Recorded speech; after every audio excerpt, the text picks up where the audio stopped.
ওয়ালাইকুম। ওয়ালাইকুম আসসালাম ওয়া কেমন আছেন রাহমাতুল্লাহি ওয়া আপনারা? বারাকাতুহু। আলহামদুলিল্লাহ আমরা ভালো আছি। সকালবেলা ইনশাআল্লাহ আলি পেঁয়াজ লাগাইতেছেন। এই ঠান্ডার ভিতরও কাজ জি। করতেছেন।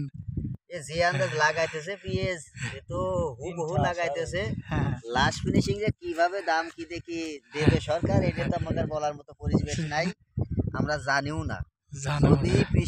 কৃষকের দামের সংখ্যা যদি পেঁয়াজের সংখ্যাটা যদি বেশি দাম দেয় তাহলে তাহলে মানুষ টিকে একটু থাকবে। বাঁচতে পারবে ইনশাল্লাহ। হ্যাঁ, আর তা যদি না হয় যে পরিমাণ লাগানো হচ্ছে হ্যাঁ, এতে কোনো উপকারিতা আসবে না, আরো ক্ষতি হবে।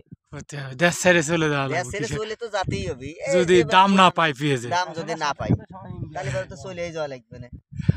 শেষে ওই ইন্ডিয়ার মতো মাথায় হেরে ফেলাই দিয়ে লাগবে না। সর্বনিম্নে সর্বনিম্ন ২,০০০ টাকা বাজার থাকলে টিকে থাকা যাবে। থাকবে। হ্যাঁ, হ্যাঁ, ২,০০০ টাকা থাকলে টিকে থাকা যাবে। আর আর চেয়ে এর থেকে কমলে তো কমে গেলে ওই রাস্তায় ফেলাই দিয়ে আসা লাগে। রাস্তায় ডাইলে দিয়ে আইতে চলে আসবে বস্তা কাঁধে করে দিয়ে। ঠিক আছে। আলহামদুলিল্লাহ যাক। ধন্যবাদ আপনাকে। যাক দেখা যাক কি করে আমাদের সরকার যিনি আছেন অবশ্যই কৃষকদের প্রতি একটু খেয়াল করবেন। একটু কবি মামু হুম, আমার কবি। খেয়াল করবেন অবশ্যই, কারণ আসলে কৃষি নির্ভরশীল বাংলাদেশ, হ্যাঁ, যেখানে বাংলাদেশ হচ্ছে 90% কৃষিকাজের সাথে জড়িত। এই জন্য কৃষক ভাইদের একটু খেয়াল রাখতে হবে। কৃষকদের প্রতি একটু খেয়াল না রাখলে হবে না। কৃষক বাঁচবে, দেশ বাঁচবে, না কি বলেন? হ্যাঁ, আপনারা দুজন তো ভাইরাল হয়ে গেছেন। একটা ভিডিও প্রায় লাখ লাখ ভিউ কাছাই গেছে। এই যে দেখেন আমাদের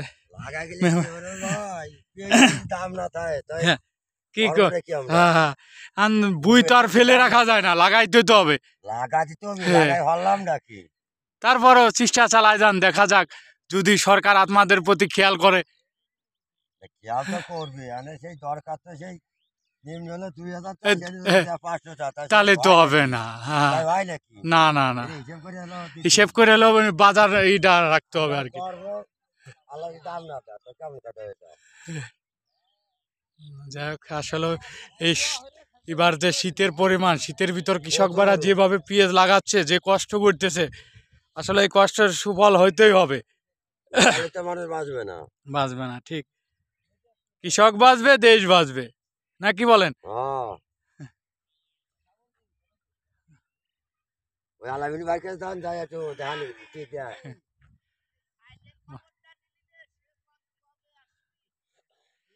দেখেন আসলে কত কষ্ট করতেছেন শীতের ভিতরে এই কৃষক ভাইরা।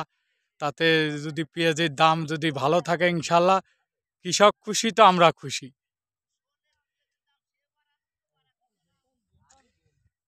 এখানে ছোট ছোট বাচ্চারাও এই টাইম স্কুল কেবল আর কি চালু হয়েছে, তারপরও ছোট ছোট বাচ্চারাও দেখেন পেঁয়াজ লাগাচ্ছে। তুমি কি মাদ্রাসায় পড়ো না? ছুটি পাইছো তা আসছো আর কি, শীতের পিঠে খাওয়ার উদ্দেশ্যে আইছো, তারপরে পেঁয়াজ লাগাই দিচ্ছ আর কি, নাকি? তারপরেও দেখেন কত কষ্ট করতেছে ছোট ছোট তরুণ ছেলেরা।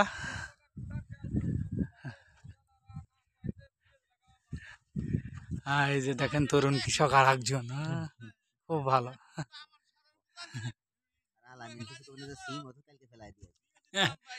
কি আলামিন, তোমার সিমের কি অবস্থা? সিমের বিষয়ে কিছু বলো। তুমি তুমি যে সিম লাগাইছো কয় শতাংশের মতো, তো প্রায় 35 না 40? 50%। 50% সিম লাগাইছে। প্রথম দিকে তো দাম মোটামুটি ভালোই পাইছিলে, এ সময় তো ধর ছিল না, তখন তো ধর ছিল না, কিন্তু এখন পুরো ধর। হয়েছে 5 টাকা কেজি। 5 টাকা কেজি, তাহলে তো লসে পড়ে যেতে হবে এবার। হ্যাঁ, ঘাটতি সব খেতে ঘাটতি। হ্যাঁ, আল্লাহ কারিম। কিছু ফুলকপি 3 টাকা কেজি। অনেকে ফুলকপি আবার ফেলেও দিচ্ছে জমিতে, কাটিয়ে ফেলাইতেছে রাগারাগি করে। কৃষি কাজ করে আর শান্তি নাই। শান্তি না, আল্লাহ ভরসা, আল্লাহর উপর ভরসা রাখতে হবে। ঠিক আছে, ধন্যবাদ সবাইকে। যাই হোক, ভিডিওটা অবশ্যই লাইক কমেন্ট শেয়ার করবেন, আর যারা পেজটিকে ফলো করেন অবশ্যই ফলো দিবেন।